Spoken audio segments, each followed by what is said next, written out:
சகோதரர்களே,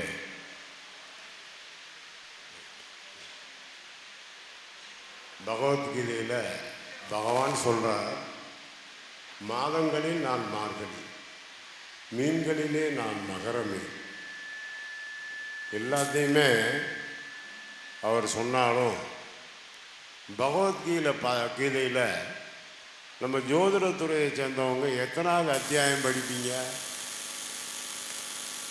கீதை படிக்கிறீங்க, எல்லாமே பகவான் சொன்னது. கேட்டவன் அர்ச்சுனன், சொன்னவன் பகவான் கிருஷ்ணன். ஆனால் ஏன் அங்கே போருக்கு போகும்போது பீஷ்மாச்சாரியார் துரியோதனனுக்கு ஒரு உபதேசம் பண்ணியிருக்க கூடாதா? அந்த போரை தடுத்து நிறுத்துவதற்கு அவர் வழி செஞ்சிருக்க கூடாதா? ஏன்னா துரியோதனன் கேட்க மாட்டான், அவருக்கு நல்லா தெரியும் இவன்கிட்ட போய் டயத்தை வேஸ்ட் பண்ணுறதை விட வேறு வேலை பார்க்கலாம்னு நினைச்சிட்டார் என்று ஒரு தவறான வார்த்தை சொல்லி வில்லை ஒடித்து எரிந்து விட்டு போனாரோ அன்றே துரியோதனனுக்கு கெட்ட நேரம் ஆரம்பித்து விட்டது. எப்பொழுதுமே சகாக்களையும் உறவினர்களையும் யார் ஒருவர் தகாத வார்த்தையால் பேச ஆரம்பித்து விட்டாரோ அன்றே பகவான் ஈஸ்வரன் சனி பகவான் வந்து விடுகின்றார். உள்ளத்தில் நல்ல உள்ளம் உறங்காது வல்லவன் வகுத்ததடா கர்ணா வருவதை எதிர்கொள்ளதடான்னு படித்தார். துரியோதனனை கூட இருந்து தர்மம் செஞ்சான், ஆனால் கிருஷ்ணன் வர வேணுமான்னு கேட்டதுக்கு வேண்டாம் உன் காட்சி போதும்னு சொன்னான். அதுதான் தர்ம தேவதையின் அம்சம். தர்ம தேவதை எப்பையும் பூமியில் கால் பதிச்சு நிற்காது, தெய்வங்கள் அனைத்தும் கால் பதிச்சு நிற்கும். ஆனால் ஒரு நிமிட நேரம் கூட தர்ம தேவதை அங்கே நிற்காது. தர்மன் தேர் பூமியில் ஓடவில்லை என்று மனைவியை வைத்து சூதாடி விட்டு அடுத்த நிமிடம் தேர் ஏறுகின்றானோ அப்பொழுதே பூமியில் பதிந்து விட்டது. அப்போ தர்மம் என்பது ஒன்று இருக்கும் வரை ஒரு மனுஷனை அசைக்கிறது கஷ்டம். அதுலேயும் எல்லா தர்மமும் இருக்கு. தர்மத்தில் போதும் சொல்கிற தர்மம் அன்னதானம் ஒன்று தான். அன்னதானம் சாப்பிட்றோம், போதும் சொல்லிடுவோம். 2 இட்லி கூட ஒரு இட்லி வச்சா போதுமையா. ஆனால் ஒன்றுமே வேண்டாம். ஒரு தங்க காசை கொடுங்க, ஐயா மனைவி கொண்டு கொடுங்க, ஐயா என் மகளும் கொண்டு கொடுங்க, இது கேட்க சொல்லும். ரைட்டா? இப்போ பெரும்பகுதி இப்படி பேசுகிறேன்னு நினச்சிக்கிறாதீங்க. 100க்கு 99 பேர் முற்காலத்தில் பார்த்தீங்கன்னா ஒரு 19, 20, 21 கல்யாணம் முடிச்சுடுவாங்க பொம்பளை பிள்ளைகளுக்கு. ஆம்பளை பிள்ளைகளுக்கு 22, 23. அதுக்கு மேலே ஆச்சுனால என்னப்பா பிள்ளை கல்யாணம் முடிக்கலையாம்பாங்க. இப்போ முதல் சொல்ல பிள்ளை படித்து முடிக்கட்டும், ரைட், அவன் நல்ல வேலைக்கு போகணும், ஆணோ பெண்ணோ. அதுக்கப்புறம் அவங்க சம்பாத்தியம் வரட்டும், அவங்க குடும்பம் நடத்த தகுதியானவங்களா. நான் சொல்ல உங்களுக்கு புரிஞ்சுக்கிட்டீங்களா? முதல்ல ஒன்றை சொல்லுகின்றேன். இன்று வரை எங்கள் வீட்டில் எங்கள் தலைமுறையில் எங்கள் தகப்பன்மார் யாரும் புள்ளையிட்ட வாங்கி சாப்பிட மாட்டோம். அதான் எங்கள் லட்சம். அதனால் 23 வயசுக்கு மேலே கல்யாணம் இருக்க மாட்டோம். இன்று என்னுடைய குழந்தைகள் எவ்வளவு சம்பாதிக்கிறது என்று கேட்டால் எனக்கு தெரியாது. நான் அவர்களிடம் உணவு வாங்கி சாப்பிடுவதை கூட விரும்பாதவன். உங்களுக்கு ஒன்று சொல்லித்தரேன், எந்த பிள்ளை சம்பள கவரை வாங்கி பையில் வைக்கிறீங்களோ அவளுக்கு கல்யாணம் நடக்காத வரை ஒவ்வொரு நாளும் உங்களுக்கு ஒரு பிரம்மகத்தி தலையில் ஏறிக்கிட்டு இருக்குன்னு வச்சுக்கோங்க. உணர்வு என்பது மனிதனால் சொல்ல முடியாத ஒன்று. உணர்வுகள் வேறு, உணர்ச்சிகள் வேறு. உங்கள் எல்லாத்துக்கும் ஒரு அன்பான விஷயத்தை சொல்கிறேன். அவன் சம்பாதிப்பான், அவன் நல்லா வாழ்வான், கெட்டு போகிறான்லாம் அவன் தலையில் எழுதியிருக்கும். ஈன்ற பொழுது என் தலையில் இட்டபடி எழுதிய சிவன் எழுதிட்டார். அதனால் உங்களுக்கு எல்லாத்துக்கும் ஒன்று சொல்கிறேன், இன்று நடக்கக்கூடிய நிலையில் இப்போ வரும்போது கூட ஒரு அம்மா கேட்டாங்க, என் புள்ள குடிக்கிறான், ஒருத்தங்க இடி விழுந்துருச்சுன்னாங்க, ஒருத்தர் கோயில் கட்டணும்னாங்க. எல்லாத்தையும் காதலை வாங்கினேன். இப்போ என் பையன் சொன்னால் பாருங்கள், அதுக்கு பூரா விடை சொல்லுவேன். 2 விஷயத்தை மட்டும் முதல்ல தெரிஞ்சுக்கிங்க. ஜோதிடம் நமக்கு வருமா வராதா, இது மனிதனுடைய மிகப்பெரிய சப்ஜெக்டு. படிச்சுக்கிட்டே இருக்காங்க. எனக்கு ஜோசியம்லாம் வருமா வராதான்னு தெரியல சாமி. பிறகு படிக்க வந்தா இப்போ ஒன்றும் இல்லை. இந்த பத்திரிக்கையை வச்சுக்கிங்க. உங்கள் மத்தியில் இப்படி பேசுறேன்னு நினச்சிங்க. ஒரு சின்ன விஷயம்.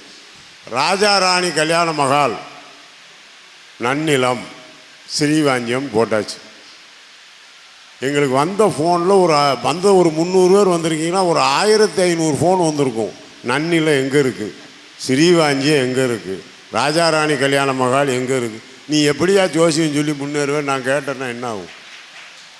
இதை கூட கண்டுபிடிக்காத நீ எப்படி அடுத்ததை கண்டுபிடிக்க முயற்சி செய்வாய்? இப்படி கேட்குறேன்னு நினச்சிக்கிறாதீங்க. முதல்ல இறைவன் பாதை வகுத்து கொடுக்கட்டும், நான் நடப்பேன். அவனும் வீட்டு வேலைக்காரனா. நீ பாதை வகுத்து சென்றாயானால் வெற்றி பெறுவாய். அதுதான் என் தத்துவம், பிலாசபி. நமக்கு நாமே பாதை வகுத்து கொள்ளணும், நமக்கு நாமே உருவாக்கி கொள்ளணும், நமக்கு நாமே ஜெயித்து காட்டணும். ஸ்ரீவாஞ்சியத்துக்கு போடும்போது சொல்லுவாங்க, ஐயா கூட்டம் வருமா வராதா, வந்தான்னா வரலைன்னா எனக்கு என்ன. பகவான் அங்கே உட்கார்ந்துருக்கான், எம்பெருமான். இன்னைக்கு காலையில் போட்ட லக்கணம் அந்நேரம் பூஜை நடக்கும்போது சுக்கிரன் அந்த இடத்துல கர்மஸ்தானத்தில் உட்கார்ந்துருக்கான். சந்திரன் பூர நட்சத்திரத்தில் உட்கார்ந்துருக்கான். அப்போ கர்மாக்களை பற்றி குறைக்க போகும்போது இப்போ உத்தர நட்சத்திரம் ஓடிக்கிட்டு இருக்கு. இன்னும் 6 மணி நேரத்துக்கு உத்தர நட்சத்திரம். சும்மா இடத்துல மாநாடு போட மாட்டோங்க. அவ்வளோ லேசுக்குள்ளே ஒரு மாநாடு போடவே மாட்டேன். எப்பவும் சொல்கிறேன், கோயம்புத்தூரில் போட்டு அஸ்வமேத யாகம்னு வச்சதுக்கு காரணமே கோயம்புத்தூர், திருப்பூர், ஈரோடு, சேலம், நாமக்கல் நம்ம ஜோதிட பெருமக்கள் அதிகம். ஜோதிட இப்போ எங்கள் ஊர்லெலாம் போய் எங்கள் சமுதாயத்தை சேர்ந்த ஜோசியம் பாருங்க, நான் போடா வேலையை பார்த்துட்டு பேர் ராசி பாரு, இல்லை மாரியங்கோயில் பூக்கட்டி பார்த்துட்டு கல்யாணம் பண்ணுறாம்பாங்க. ஏன்னா எங்கள் சமுதாயத்தை பொறுத்தவரையில் 300 பவுன் நகை போடுவியா, வீடு கொடுப்பியா, கார் கொடுப்பியா, வண்டி கொடுப்பியா. நான் சொல்ல உங்களுக்கு புரிஞ்சுட்டு அவன் என்ன படிச்சிருக்காலாம் கிடையாது. ஏன்னா எங்களுக்கு தேவை தராசு படிக்கல். துலாம் ராசி முருகனுடைய ராசி, துலாம் ராசி, அதில் விசாக நட்சத்திரம் முருகனுடைய நட்சத்திரம். துலாம் ராசியினுடைய தத்துவம் 2 தான். இந்த வாஸ்து படித்தவங்க நிறைய பேர் போர் போட போய் தண்ணி பார்த்து சொல்கிறாங்க. நான் அப்படியே குடல்லாம் பதறும் எனக்கு. உண்மையிலே சொல்கிறேன், தை மாதம் டு ஆவணி மாதத்துக்குள்ளே போடணும்னா நம்ம போட வேண்டிய இடம் கும்பராசி, கும்பராசி, கும்பராசி. ஆவணிக்கு மேல் தை மாதத்துக்குள்ளே போட்டால் போட வேண்டிய இடம் துலாம் ராசி, துலாம் ராசி, துலாம் ராசி. நான் சொல்ல புரிஞ்சுக்கிட்டீங்களா? அந்த இடங்களில் தான் போர் போட்டு இதுவரையும் கட்டடங்கள் அழியாமல் பல 100 வருடங்கள் வச்சு காப்பாற்றிக்கிட்டு இருக்காங்க. நான் சொல்ல உங்களுக்கு புரியுதா? எதையும் தவறாக சொல்கிறேன்னு நினச்சிக்கிறாதீங்க. என்னுடைய பிலாசபி தத்துவம் நானாக வகுத்து பார்த்த வாழ்க்கை. நீங்கள் பூரா தியரி, ஐ ஆம் ப்ராக்டிக்கல். நான் சொல்ல புரிஞ்சுக்கிட்டீங்களா? நான் ப்ராக்டிக்கலில் தான் பார்ப்பேனே ஒழிய தியரியை பற்றி ரொம்ப கவலைவே படமாட்டேன். நான் சொல்ல உங்களுக்கு புரியுதா? ஈன்ற பொழுது பெரிதுவக்கும் தன் மகனை சான்றோன் என கேட்ட தாய். அந்த ஒரு வார்த்தை அவளுக்கு போதும். அம்மா அன்னைக்கு நீ சம்பாதிச்சேன்னு சொல்லலை, ஒன்றும் சொல்ல வேண்டாம். உங்கள்கிட்ட உங்கள் பிள்ளை ஃபஸ்ட் கிளாஸில் பாஸ் ஆகிருச்சு, உங்கள் பிள்ளை ஸ்டேட் ஃபஸ்ட்டாக வந்துருச்சு, உங்கள் பிள்ளை ஐஏஎஸ் ஆகிருச்சு, உங்கள் பிள்ளை ஐபிஎஸ் ஆகிருச்சு, ஐஆர்எஸ் ஆகிருச்சு, நீதிபதி ஆயிடுச்சின்னு சொல்லும்போது உங்கள் மனம் எப்படி இருக்கும்? நான் சொல்ல புரிஞ்சுக்கிட்டீங்களா? அதுக்கு தான் இப்போ என் மகனுக்கு சொல்கிறதுக்கு மிக்க நன்றி ஐயான்னு சொன்னேன். Give respect, take respect. நான் சொல்ல புரியுங்களா? பெத்த பிள்ளையாக இருந்தாலும் தோளுக்கு மேலே போயிட்டா தோழனா நினச்சிக்கணும், ரைட்டா? அதுக்காண்டி தோழனா நினச்சேன்னு சொல்லிட்டு எங்கள் நண்பர் ஒருத்தர் இருக்கார் டிபார்ட்மெண்ட்டில். அவரும் தண்ணி அடிப்பார், அவர் மகனும் தண்ணி அடிப்பார், அவர் பேரனும் தண்ணி அடிப்பார். இது தோளுக்கு மிஞ்சினா தோழன் இல்லை, ஆபத்து. ஒரு அம்மா இப்போ கேட்டாங்க, குடியை பற்றி நிறுத்த முடியாதா? இதில் இருக்காங்களான்னு எனக்கு தெரியாது. ஒரு அன்பு சகோதரி இப்போ நான் உள்ளே வரும்போது கேட்டாங்க. குடியை நிறுத்த முடியாது என்று யாரும் சொல்ல முடியாது. ஒரு மனிதன் வித்தை படித்தவனை குடிகாரனாக்கி அவனை குளமளிப்பதும் இந்த ஜோதிடக்கலை மூலமாகத்தான். எவ்வளவு பெரிய அரிய பெரிய ஞானிகளாக இருந்தாலும் ராகு காலமும் சதயம் 3-4 பாதங்களும் வரும் பொழுது, சதயம் 3-4 பாதங்கள் வரும் பொழுது ராகு காலத்தை எடுத்து ஒரு மனிதனுக்கு ஒரு சின்ன அளவு ஒரு சங்கலம் ஒரு பிராந்தியை கொடுத்துருங்க, அந்த வம்சமே கண்டிப்பாக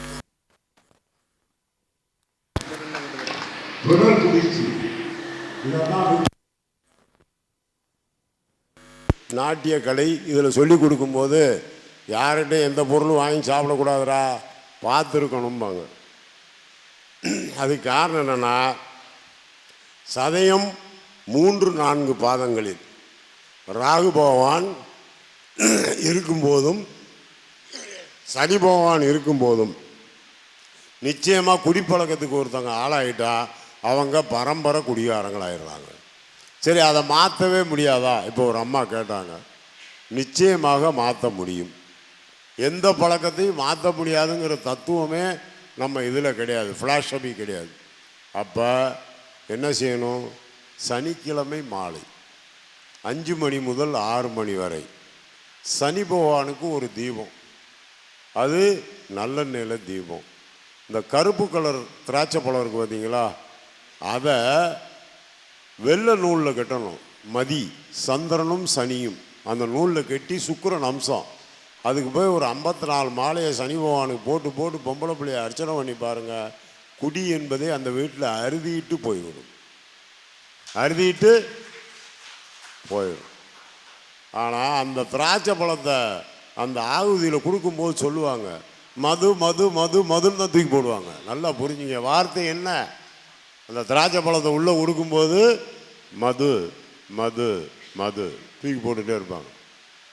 அதுக்கு தான் அந்த கருப்பு திராட்சையை சனி பகவானுக்கு போட்டோமானால் சனியினுடைய தத்துவம் டெய்லி 4 to 6 பிரதோஷம் 6 மணிக்கு மேலே போடாதீங்கன்னு எதுக்கு சொல்கிறேன்னா, அது போட்டால் ஒரு சிக்கல் இருக்குது. 5லேருந்து 6க்குள்ளே போட்டணும்.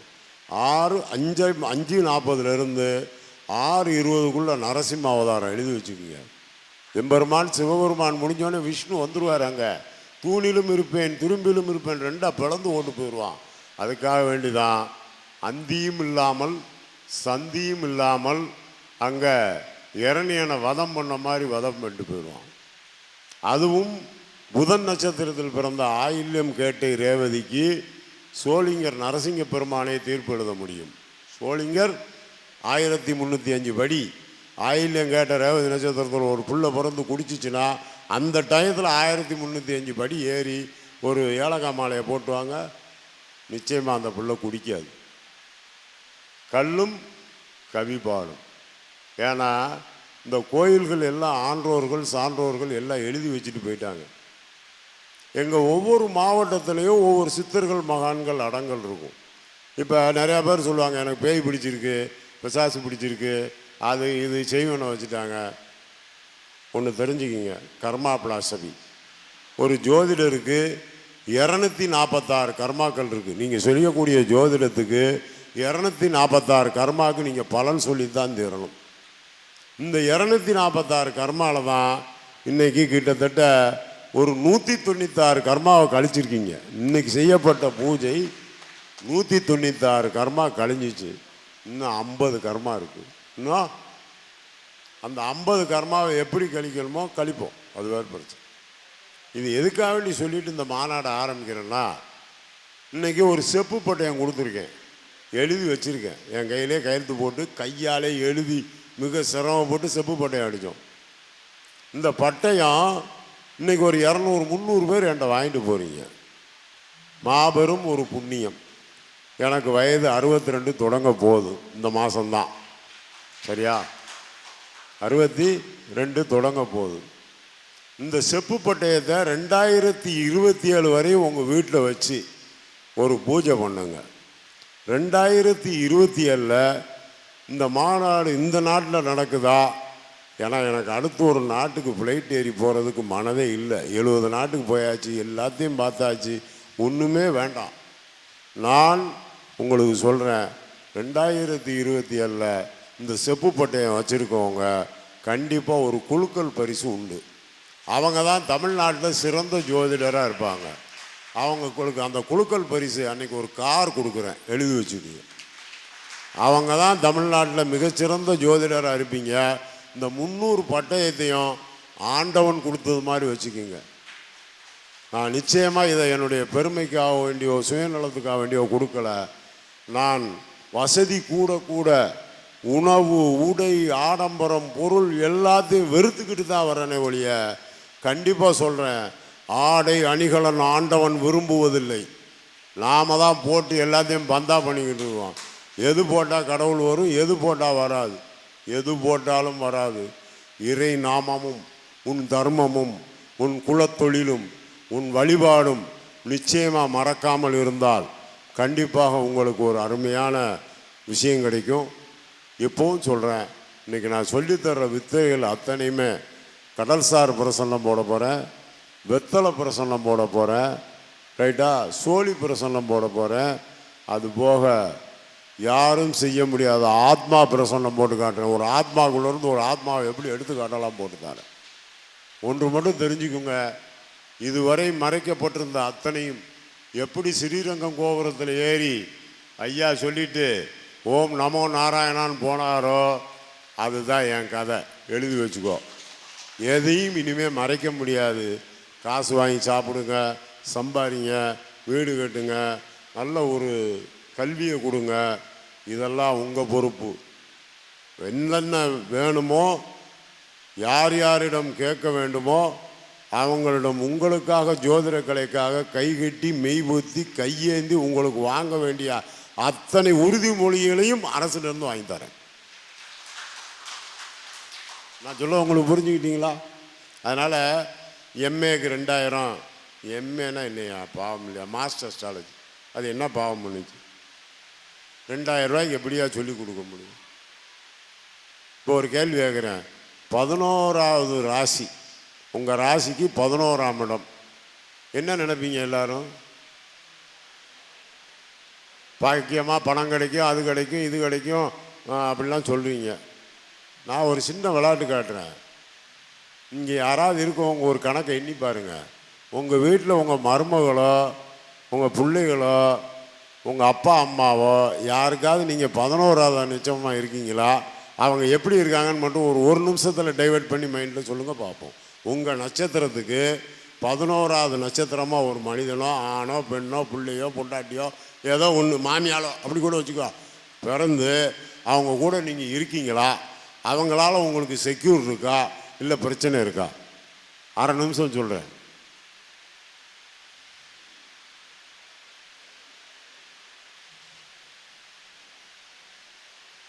ஒவ்வொரு வீட்டுக்கும் நான் போகும்போது கேட்பேன், உங்கள் பிள்ளை என்ன நட்சத்திரம், நீங்கள் என்ன நட்சத்திரம் அப்படிலாம் கேட்டுட்டு 11வது நட்சத்திரமாக இருக்க வீட்டில் இந்த பிரச்சனைக்குரிய நபர் நான் தானா, நம்ம தான், அவங்க தானான்னு கேட்டால், ஆமையா அடித்தான் பிடிச்சான், கோர்ட்டுக்கு போயிட்டான், வம்புழுத்தான், அவன் அங்கே செஞ்சுட்டான், இவன் இங்கே செஞ்சுட்டான், ரைட்டா? இந்த 11வது நட்சத்திரத்துக்காரன் கூட ஜோசியர் சேரக்கூடாது.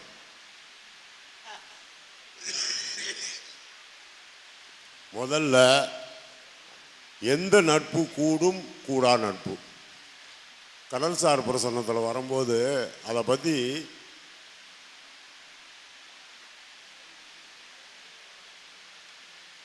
ரெண்டு விஷயத்தை தெரிஞ்சுக்கிங்க. 6வது நட்சத்திரம், அதுதான் நேற்று ஒரு கேள்வி கேட்டேன். எங்கள் அண்ணன்மார் கோட்டையூர் சிவசுப்ரமணியம், அருள்வேலு ஐயா, நான், இந்த உறங்கிக்கிட்டு இருக்க நம்ம தம்பி பவளக்கண்ணன் எல்லாரும் சேர்ந்து பேசிக்கிட்டு இருந்தோம். ஏன்னா ராத்திரி பூரா சிந்திச்சிருப்பார் காலையில் என்ன பேசுகிறதுன்னு. ஏன்னா யூனிவர்சிட்டியில் லைப்ரரியில் இருந்து பொறுப்பில் இருந்தவர், பல புத்தகங்கள் படித்தவர் இல்லையா, அதனால் சிந்தனை கூடிருச்சு என் தம்பிக்கு. என் கிளாஸ்மேட்டுங்க, வேற ஒன்றும் தப்பாக பேசுகிறேங்க, என் கூட படித்தவன், சரியா? இப்போ ஒன்றும் வேண்டாம், நம்ம போகிறோம். அது ராத்திரி அவங்ககிட்ட கேட்டேன், நமக்கு மெய்காப்பாளன் வைத்து கொள்வதற்கு ஒரு ராஜா வந்து கேட்குறார், இல்லைன்னா ஒரு பெரிய அதிகாரி வந்து கேட்குறார், ஐயா எனக்கு ஒரு மெய்காப்பாளன் வச்சுக்கணும், நம்பிக்கையானவனாக இருக்கணும், இதை நீங்கள் சரி பாருங்கன்னு சொல்லுங்கன்னு சொன்னால், இந்த ஜோசியர்கள் எப்படி சொல்லுவீங்க? என் கூட ராத்திரி பேசினவங்க ஒருத்தர் சொல்லக்கூடாது. இந்த ஜோசியர்களுக்கு பூரா ஒரு கேள்வி விடை சொல்லுங்கள். மெய்காப்பாளன் எந்த நட்சத்திரத்தில் எப்படி எடுத்து நம்ம வச்சுக்கணும், அது எத்தனாம் இடத்துல வச்சுக்கணும், அந்த காலத்தில் எப்படி கணிக்கப்பட்டது?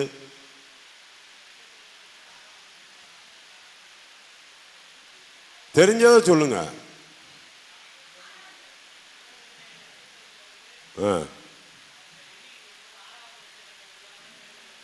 அப்படியா? 6வது நட்சத்திரம். உட்காருங்க, அதுக்கு ஒரு விளக்கம் சொல்கிறேன். அந்த நட்சத்திரம் மட்டும் அவர் சொல்லிட்டாரு. 6வது நட்சத்திரம்ங்கிறது உண்மை. அது ஒரு ஆமாம், சரிதானா?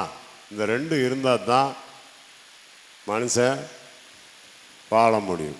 சரி, அந்த நட்சத்திராதிபதி நீசமும் எந்த இடத்துல இருக்கணும்?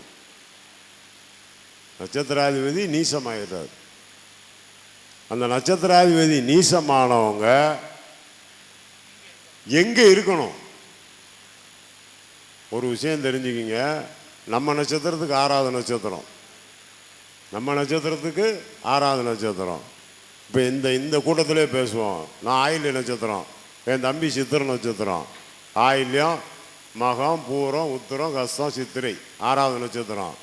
அந்த 6வது நட்சத்திரத்துக்கு எனக்கு செவ்வாய் நீசம், அவனுக்கு செவ்வாய் நீசம். இங்கே கணக்கு வழக்குகள் இத்தனை கோடி டிரான்சாக்ஷனை யார் பார்க்குறா? புரிஞ்சுக்கிட்டீங்களா? எப்பயுமே மண்ணுக்கு மரம் பாரமா, மரத்துக்கு இலை பாரமா, கொடிக்கு காய் பாரமா, பெற்ற குழந்தை தாய்க்கு பாரமான்னு கேட்டான். ஜோசியம் படிக்கும் போகும்போது சாணக்கியன் எல்லாத்தையும் சுற்றி பார்ப்பான். சந்திரகுப்த மௌரியனுக்கு அங்கே குப்த வம்சத்தை உருவாக்குறான், நந்த வம்சத்தை அழிக்கிறான், நந்தி கிளம்பகம் பாடுறான். அதான் நம்ம நந்தீஸ்வரர் அகால மரண நூல். ஜோதிடத்தில் நந்தீஸ்வரர் அகால மரண நூல் என்றப்பட்ட சொல்கிற நூலே நந்தி கிளம்பகமாக பாடுறான். தனநந்தனுடைய அரண்மனை தீப்பற்றி எரிகின்றது. அதனால தாயா பிரதோஷம் கொண்டாடுறீங்க. பிறந்த தோஷம், முன்னாடி தோஷம், பின்னாடி தோஷம். நந்திக்கு கும்பிட்றதுக்கு காரணமே நந்தி கிளம்பகம் படித்தார் சாணக்கியன். அங்கே தனநந்தனுடைய அரண்மனை எரிஞ்சது, குப்த சாம்ராஜ்யம் தோன்றியது, சந்திரகுப்த மௌரியன் அரசனானான். அதே மாதிரி வச்சிருக்க தெய்வங்களுக்கு முன்னாடி எதுவுமே தப்பானதில்லை. சந்திரகுப்த மௌரியன் உள்ளே போய் சந்திரகுப்தனுடைய அரண்மனையை பார்க்கும்போது அவனுடைய ரூமில் 2 கிராஸான இடம் இருக்கும்.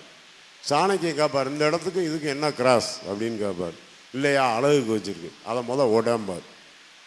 உடைச்சா உள்ளே 2 வால் இருக்கும் அதுக்குள்ளே. அப்போ தான் தெரியும், ஆகா சந்திரகுப்த மௌரியனை கொல்றதுக்காக வேண்டி இதை ஏற்பாடு பண்ணியிருக்காங்கன்னு.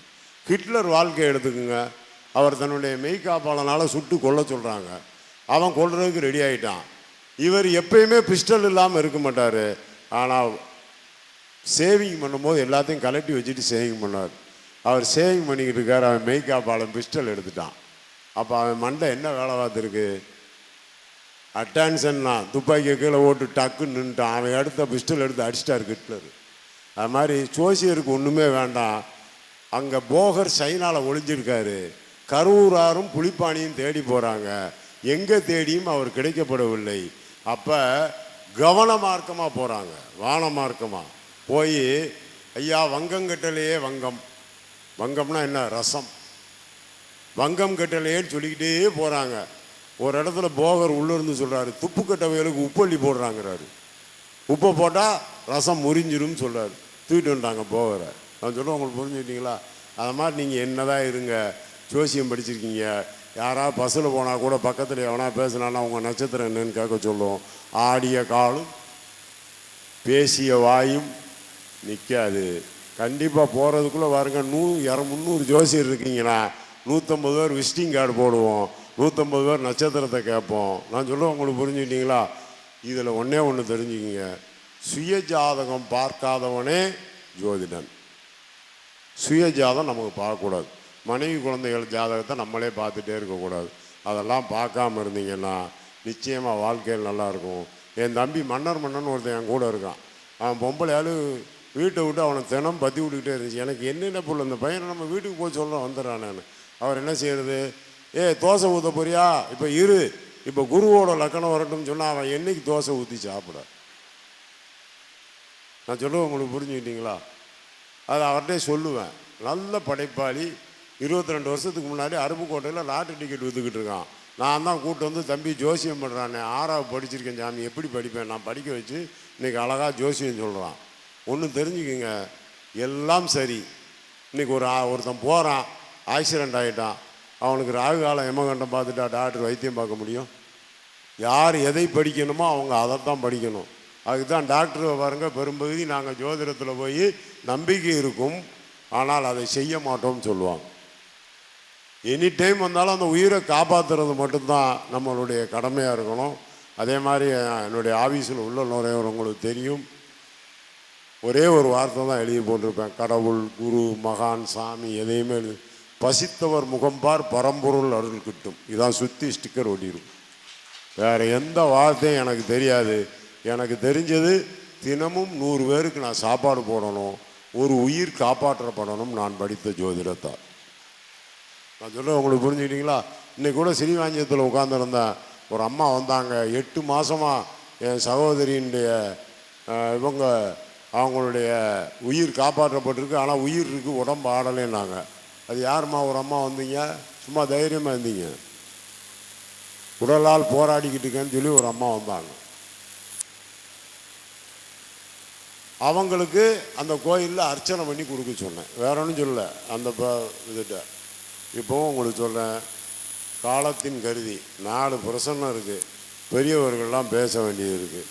அதனால் இப்போ அது ஐயா கார்த்திகேயன் அவர்கள் ஒரு 1/4 மணி நேரம் ஒரு சிற்றுரை. ஐயா பேங்கு சேர்மன், அவர் ஜிஎம்மாக இருந்து என் கூட பழகிறாரு, சேர்மன் ஆகி ரிட்டையர் ஆகி என் கூட இருக்கார். ரைட்டா? ஒரு பேங்க் சேர்மனுங்கிறது எவ்வளோ பெரிய பதவி. இன்றைக்கி 2-3 சேர்மன் வந்திருக்காங்க பேங்க் சேர்மன். அவங்கள ராத்திரி ஒரு கேள்வி கேட்டேன், ரிசர்வ் பேங்கில் ஒரு படம் போட்டிருக்கியா வாசலில், எல்லா பேங்கும் கடனாளி ஆகி திவால் ஆகுது, ரிசர்வ் பேங்க் மட்டும் திவால் ஆகலைன்னு கேட்டேன். நான் சொல்ல உங்களுக்கு புரிஞ்சுட்டிங்களா? அந்த சிம்பிளை ராத்திரியெல்லாம் யோசித்து 2 பேரும் காலையில் எந்திரிக்க முடியல. இப்போ பல கருத்துக்களை சொல்கிறாங்க. என்ன சாமி, ஒன்று தாடி வச்சுருக்குங்கிறாரு, ஒன்று தலைமுடியை விரித்து போட்டுக்கிட்டு இருக்குங்கிறாரு, ரிசர்வ் பேங்க் வாசலில் இருக்க பொம்மை அது என்ன பொம்மைன்னு இப்போ ஐயா மாட்ட 2 பேர்ட்டையும் கேட்டுக்க உங்களுக்கு விளக்கம் சொல்லுவாங்க.